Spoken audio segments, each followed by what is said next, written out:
رشتوں کا نہ ہونا اتنا تکلیف دہ نہیں ہے جتنا کہ رشتوں کا ہوتے ہوئے بھی احساس کا مر جانا۔ وضو سے شکل پاک ہوتی ہے، قرآن سے عقل پاک ہوتی ہے، اور نماز سے نسل پاک ہوتی ہے۔ لمبا دھاگا اور لمبی زبان ہمیشہ الجھ جاتی ہے، اس لیے دھاگا لپیٹ کر اور زبان سمیٹ کر رکھیں۔ دنیا میں بولی جانے والی تمام زبانوں میں سے سب سے میٹھی زبان مطلب کی زبان ہوتی ہے۔ لوگ کیچڑ سے بچ کر چلتے ہیں تاکہ ان کے کپڑے خراب نہ ہوں، اور کیچڑ کو یہ غلط فہمی ہوتی ہے کہ لوگ مجھ سے ڈرتے ہیں۔ ہمارے ارد گرد کچھ انسان اسی طرح غرور میں مبتلا ہوتے ہیں۔ اگر تو مخلص کی طلب کرتا ہے پہلے خود خالص بن۔ ایسے لوگوں سے ہمیشہ بچ کر رہو جو محفل میں آپ کو مذاق میں بے عزت کر دیتے ہیں اور تنہائی میں آپ کے ساتھ مخلص ہونے کا دعویٰ کرتے ہیں۔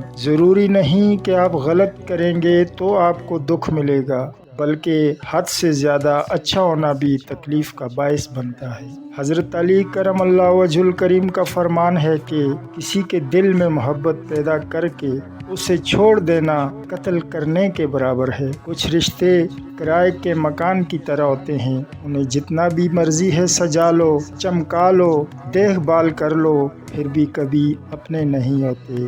حرام کی کمائی اگرچہ شکلیں نہیں بگاڑتی لیکن نسلیں ضرور بگاڑ دیتی ہیں۔ اگر دل میں کھوٹ ہو تو دعا، عطا اور محبت تینوں راستہ بدل لیتی ہیں۔ آنسو بہانے سے کوئی اپنا نہیں ہوتا، اور جو اپنے ہوتے ہیں وہ رونے کہاں دیتے ہیں۔ ملک شام میں ایک نوجوان شادی کرنا چاہتا تھا، مگر وہ نہیں جانتا تھا کہ اس کو کیسی عورت سے شادی کرنی چاہیے۔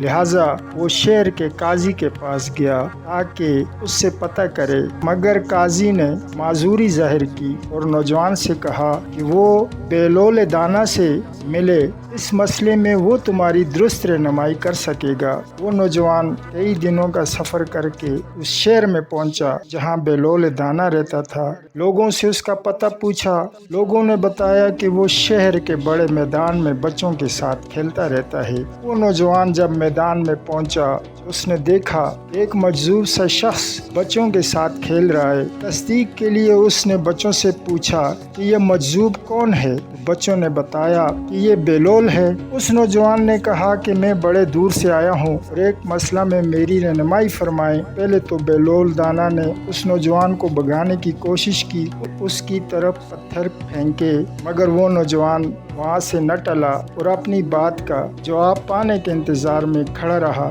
آخرکار مجذوب بیلول دانا کہنے لگا کہ اے نوجوان، مسئلہ بیان کر، وقت بہت کم ہے اور مجھے کھیلنا بھی ہے۔ نوجوان نے کہا کہ میں شادی کرنا چاہتا ہوں، میری سمجھ میں نہیں آتا کیسی عورت سے شادی کروں کہ وہ ہمیشہ میری ہو اور میرے ساتھ مخلص ہو۔ وہ بیلول دانا کہنے لگا، پہلی قسم کی عورت سے شادی نہ کرنا، کیونکہ وہ آدھی تمہاری ہوگی اور آدھی کسی اور کی، اور دوسری قسم کی عورت سے بھی شادی نہ کرنا کہ وہ کچھ تمہاری ہوگی مگر مکمل تمہاری نہ ہوگی۔ ہاں، تیسری قسم کی عورت سے شادی کرنا، وہ ساری کی ساری تیری ہوگی اور ہر طرح تیرے ساتھ مخلص ہوگی۔ تو نوجوان نے وضاحت طلب کی۔ بیلول دانا کہنے لگا، پہلی قسم کی عورت سے مراد بچوں والی عورت ہے، اس کا خامند مر چکا ہو یا اسے چھوڑ چکا ہو۔ دوسری قسم کی عورت سے مراد طلاق یافتہ عورت ہے، وہ مکمل تیری نہ ہوگی۔ اور تیسری قسم کی عورت سے مراد کنواری عورت ہے، وہ مکمل تمہاری ہوگی۔